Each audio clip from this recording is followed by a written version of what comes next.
di laut itu naik ke atas langit sehingga menutupi langit yang cerah menjadi mendung, menjadi gelap. Niscaya ketika ajal belum sampai daripada kekerongkongan, maka ketika engkau bertobat, engkau masih diterima tobatmu, wahai tukang maksiat. Siapa yang maksiat? Saya tukang maksiat, antum juga tukang maksiat, tanpa terkecuali. Benar, karena kamu manusia masih melakukan dosa dan maksiat. Pertanyaannya, akal, hati, iman, Islam, dekat dengan ulama, dekat dengan guru, kiai, ustaz dan lain sebagainya, digunakan untuk apa? Waktu kita untuk melakukan maksiat terus dan ingat kita bertobat meminta ampun kepada Allah, atau hanya kita ingat melakukan kebaikan saja namun taubatnya lupa, padahal kita ahli maksiat. Makanya Al-Habib Ali bin Muhammad bin Hussein Al-Habsyi dalam kitabnya mengatakan masih bahwasanya perkumpulan seperti ini, ya, itu yang Bapak mengangkat daripada apa? Bala, musibah, sesuatu yang tidak baik, itu dalam kitab Murid Dulu dijelaskan. Ya. Terus perkumpulan seperti ini itu waktunya bagi para tukang maksiat yang berbuat dosa, yang berbuat hilaf, yang berbuat salah untuk bertaubat. Siapa yang berbuat dosa, salah, hilaf, maksiat? Apa orang yang di luar majelis? Tidak. Kita termasuk orang yang ahli maksiat, saudara. Kita termasuk orang yang ahli dosa. Bahkan yang kalam ini, yang ngomong ini, saya ahli dosa. Antum yang mendengar ahli dosa. Tidak mungkin orang tidak luput daripada dosa. Maka ini waktu yang tepat, kata Habib Ali, untuk meminta ampun kepada Allah. Karena kita tadi membaca daripada Maulid Nabi Muhammad SAW. Dengan membaca Maulid Insyaallah sampai usul kepada Allah, kita mendapatkan maghfirah, ampunan dari Allah Subhanahu wa Ta'ala. Jadi jangan menunda-nunda taubat agar kita tidak banyak dosa, agar kita mudah melakukan kebaikan, agar kita diberikan taufik oleh Allah Subhanahu wa Ta'ala. Makanya jangan tanya, iya pengen istiqomah doang apa, istiqomah doang apa, istiqomah sedekah, istiqomah sholat, istiqomah melakukan nasional, istiqomah hadir majelis. Pengen ngerti? Akal taubat, akal istighfar. Bisa ngerti jawabannya ya? Nomor kan pengen ewe ya? Pengen sholat 5 waktu tepat waktu, pengen ahli sedekah, pengen naik haji, pengen umrah, pengen mendawamkan salam, ingin mendawamkan sholat sunnah rawatib, sholat sunnah ba'diyah dan lain sebagainya, maka antum perbanyak taubat istighfar di setiap hari antum, di setiap keseharian antum, di setiap kehidupan antum. Baik itu melakukan dosa atau tidak. Tapi sungguh munafik jika orang mengatakan dari pagi sampai sore saya bisa memiliki dosa. Karena kita akal ada batas, hati ada batas yang kita tidak mengetahui. Lisan ini kadang berbicara dan menyakiti orang pun kita tidak mengetahui apa itu sebuah salah ataupun dosa. Benar. Maka kita semua, saya pun ahli dosa, ahli maksiat. Tapi yang paling penting kita punya akal, punya iman, punya Islam, punya Allah, punya Nabi. Ialah menggunakan akal dengan baik, menggunakan waktu dengan baik. Setelah saya melakukan kesalahan, maka saya ingat kembali kepada Allah dengan istighfar, astaghfirullahaladzim wa atubu ilaih. Itu baik daripada dari pagi hidup sampai malam, besok bangun lagi nggak pernah istighfar. Istighfarnya pada sholat saja, itu pun cepet-cepetan. Benar ya, padahal kegiatannya orang sholat tok ya, ada ke pasar, ada kerja, ada bersilaturahim, ada ngobrol, ada bercengkrama dengan keluarga, ada tetangga, ya, ada jalan-jalan, ada duduk di depan rumah, ada berbicara dengan istri. Di antara itu kegiatan kita pasti ada kesalahan.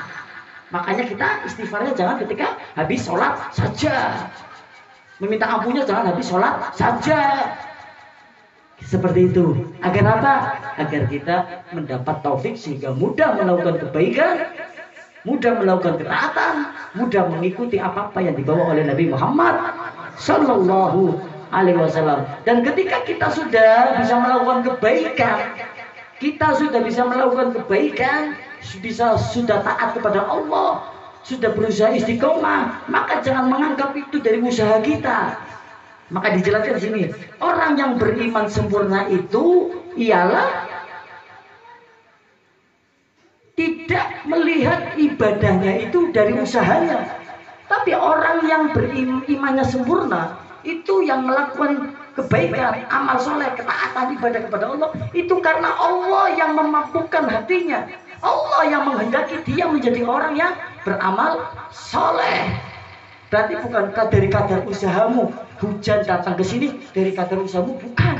Jangan sampai engkau memiliki perasaan ini dari hasil kerja keras payah saya bisa menjadi orang baik, saya bisa sedekah, saya bisa sholat 5 waktu, saya bisa infak, saya bisa bangun masjid, bisa bangun majelis. Bukan itu.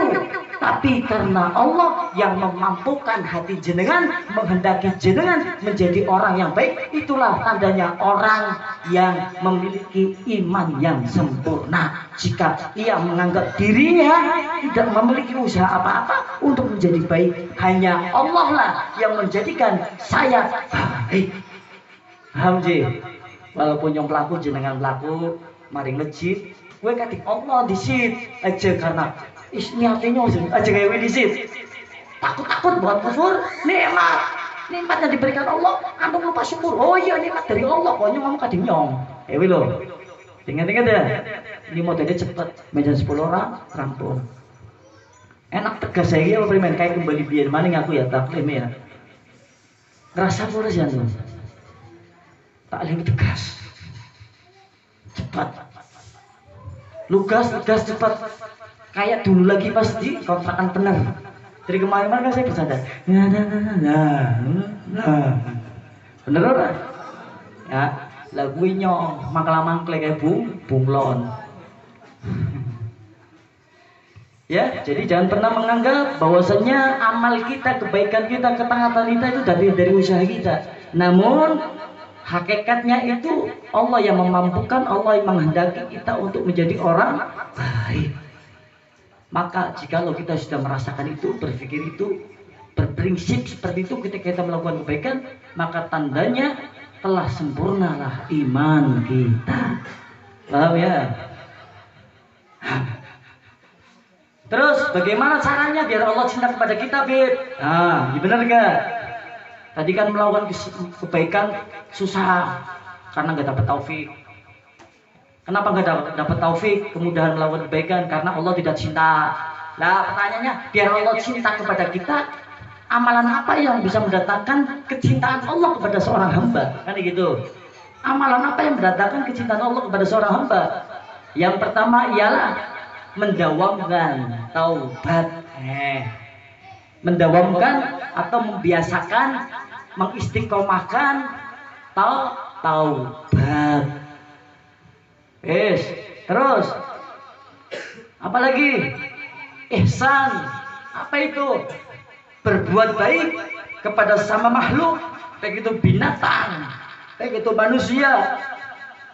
Itu yang dapat mendatangkan rahmat Allah, yang bakal mendatangkan kecintaan Allah kepada hambanya. Yang pertama taubat.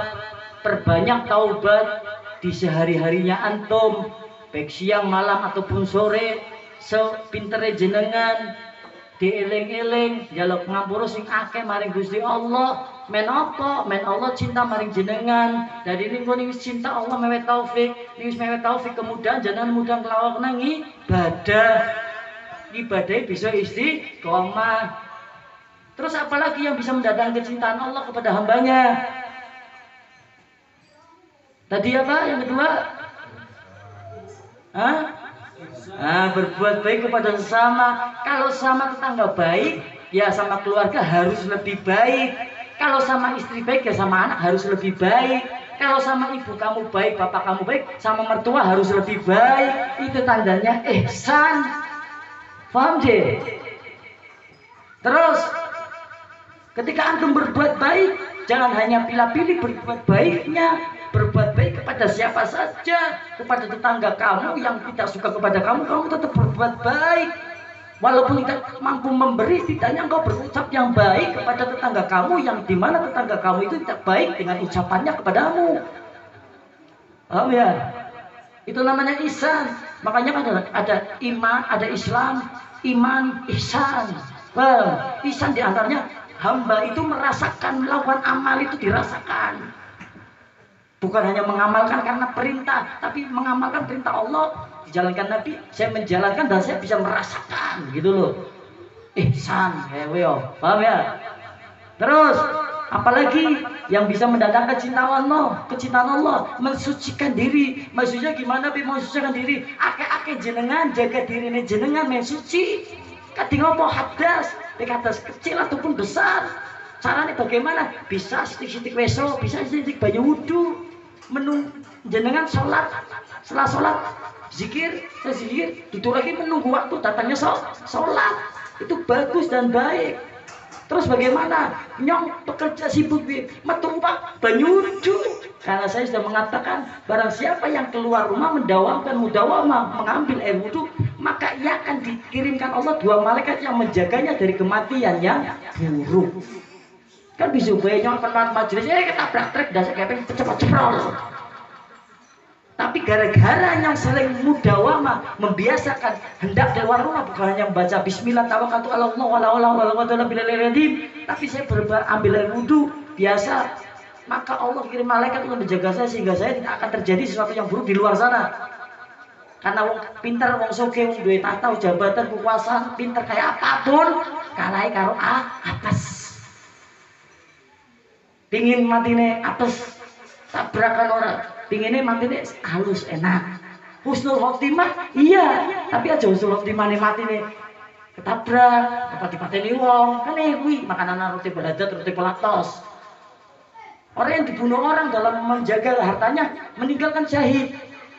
Karena menjaga diri dan jiwanya, menjaga anaknya, menjaga keluarganya, terus dipateni pembunuh, perampok, mati syahid. Tapi kan dipandang wong, aduh mati ini apa Habib dipateni wong. Kalau bisa mati dalam keadaan baik, meninggalnya husnul khotimah, jalan meninggalnya pun baik. Makanya dengan mengamalkan apa? Rotibul haddad, rotibul atas, dibiasakan keluar rumah, ambil air wudhu, baca bismillah tawakkaltu ala Allah wala haula wala quwwata illa billahil aliyyil azim. Ya, berserah diri, sudah tidak ada daya upaya apapun, dibiasakan itu. Terus ketika sudah mensucikan diri, yang bisa mendatangkan cinta Allah kepada kita itu ialah cinta kepada orang soleh. Tanamkan cinta sebanyak-banyaknya, sebesar-besarnya kepada siapa? Para ustadz, para kiai, para habaib. Ya, duduk kepada mereka. Cintanya ya diusahakan, cintanya ya dikorbankan, cintanya diperjuangkan. Jangan cintanya di mulut dan di hati saja. Jikalau ingin mendapatkan faedah, manfaat, fadilah daripada cinta yang kau tanamkan dalam hatimu, maka harus diperjuangkan dan dikorbankan dengan penuh sungguh-sungguh. Maka engkau akan mendapatkan fadilah ataupun khasiat daripada cinta yang kau tanamkan. Dan cinta kepada ulama, orang soleh itu bisa mendatangkan cintanya Allah datang kepada kita. Terus yang terakhir, jam berapa ini? Jam 9 lebih 50 pas. Yang terakhir ialah orang itu dicintai Allah sehingga Allah memberikan cintanya, rahmatnya kepada orang tersebut. Maka ialah terakhir belajar ilmu agama.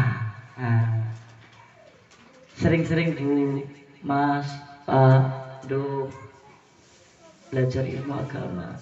Banyak belajar kepada siapapun, terlebih harus mempunyai guru yang bersana, harus mempunyai guru mursyid sudah memiliki ilmu, harus tetap belajar.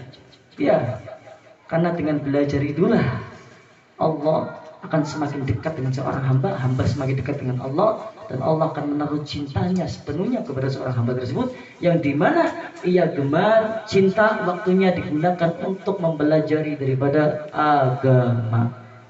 Karena apa? Kehidupan ini tidak akan tegak, kehidupan ini tidak akan indah, kehidupan ini tidak akan mudah jikalau tanpa adanya ilmu agama. Mudah orang yang ilmu agama orang. Contohnya apa? Apa coba?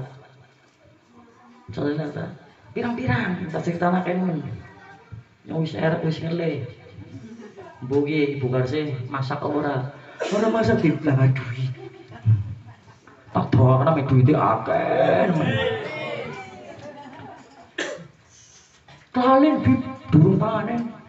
Tak doa kena main panene akeh nemen. Kalian bib nur durung bayaran. Adongana menur bayarannya double. Amin.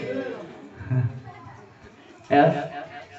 Tenang baiklah, mangan orang mangan sing mending kumpul, sing mending rahat, sing mending rido, sing mending legawa, sing mending ikhlas, sing mending terima, sing mending syukur, sing mending sehat wal afiat. Ya, amine amin. Saya kasih tahu nih, ini ada kisah nyata sebelum saya tutup ya. Ada kisah nyata di Makassar. Itu ada sopir angkot. Sopir angkot tahu ya? Sopir angkot, sopir kopranda, sopir kol elep, sopir bus toyol, sopir omprengan, ya ini sopir angkot, sopir metro mini, sopir taksi, ya ini sopir ya sopir sing angkot wong lah. Di Makassar ada seorang laki-laki yang soleh. Ia bekerja sebagai sopir angkot. Ketika ia menarik atau membawa para penumpang ketika datang waktu azan, baik itu asar, baik itu duhur, kan sampai maghrib itu sopir angkot. Datang waktu duhur, penumpangnya banyak di dalam, dengar di jalan ada masjid yang mengumandangkan azan, Allahu Akbar, Allahu Akbar. Ini coba keren kan ya? Ini film keren bisa keren kan? Pokoknya jadi wong bisa jiplakan. Ya aku jadi wong kayak fotokopi bisa niru. Tapi aku jadi wong apa aneh? Jadi wong jadi diri sendiri. Ewe loh. Kena ilmu ya. Jengkel orang apa? Jengkel orang nyoleh pahala. Jadi seperti itu. Orang Makassar yang soleh, dia supir angkot. Ketika datang waktu azan, pas azan zuhur, dia banyak penumpang di dalam angkotnya. Lantas ia mengatakan kepada para penumpang, wahai para penumpangku, sekarang sudah waktunya zuhur. Apakah engkau akan ikut denganku sholat? Atau engkau akan turun? Silakan. Yang mau turun silakan, tidak usah bayar. Tapi yang mau ikut sholat silakan. Akhirnya apa?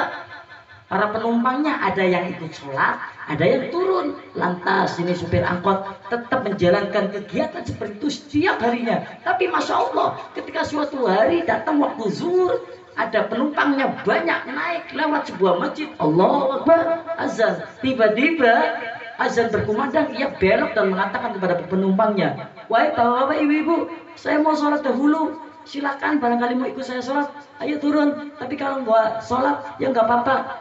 Gak usah bayar, gratis. Pada keluar semua, tapi yang mengikuti sholat juga pada gak bayar semua akhirnya.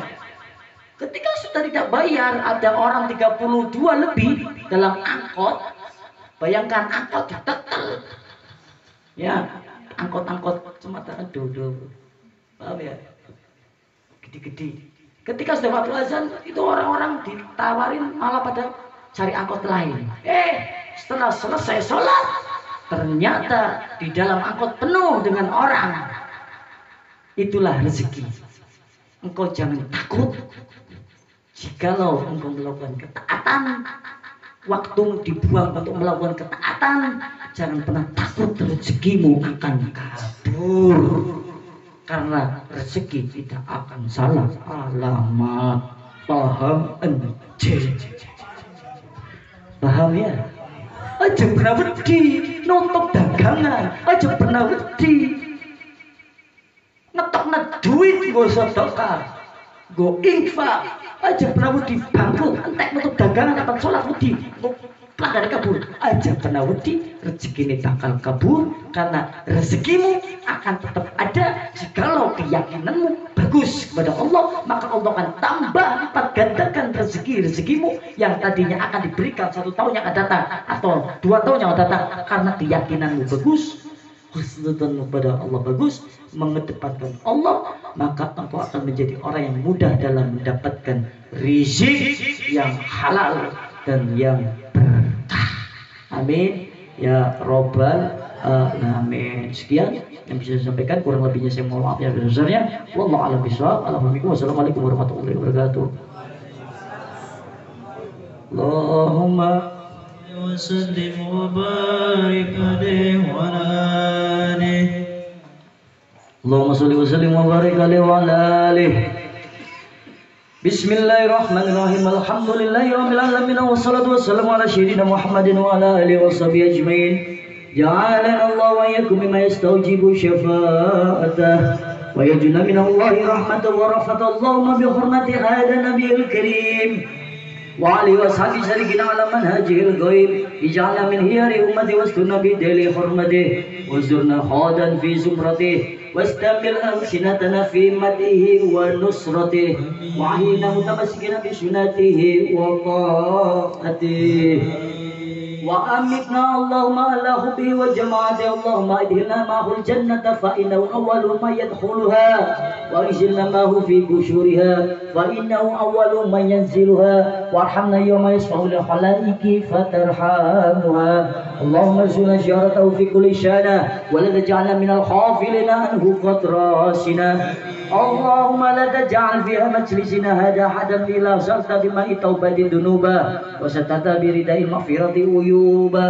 اللهم إنه كان معنا في سنة الماضية إخوان معنا هم القضاء من الوصول إلى مثلها ولا نغرم من شواب هذه شهاد وفتلها. اللهم ارحمنا إذا سرنا من أصحاب القبور ووفينا لعمل صالح يقصنا على ممر الدهور. اللهم اجعلنا لعليك ذاكرين ولنعمك شاكرين وليوم لقائك من الذاكرين وأحينا بطاعتك مسجور وإذا توفيتنا فتوفنا خير متونين ولا محضورين واتم لنا منك بخير أجمعين. اللهم اكفنا شر الظالمين اللهم اكفنا شر الظالمين اللهم اكفنا شر الظالمين واجعلنا من فتنة هذه الدنيا الشالمين. اللهم اجعل هذا الرسول الكريم لنا شافيا وارزقنا به يوم القيامة مقاما رفيعا. اللهم اسقنا من حوضك نبيك محمد صلى الله عليه وسلم شربة هانئة مارئة لا نطمع بعدها أبدا وسنة بوائه قادا.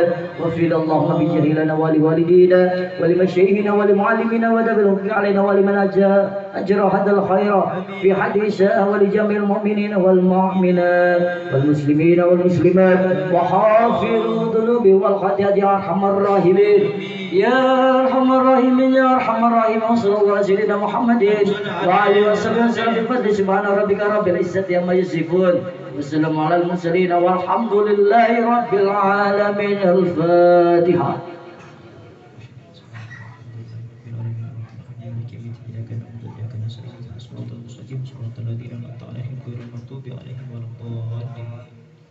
Ya Rabbana tarafna bi anana tarafna wa anana ashrafna alana ashrafna fatub alayna tauba takfi kulli hawba wastur lana al-awrati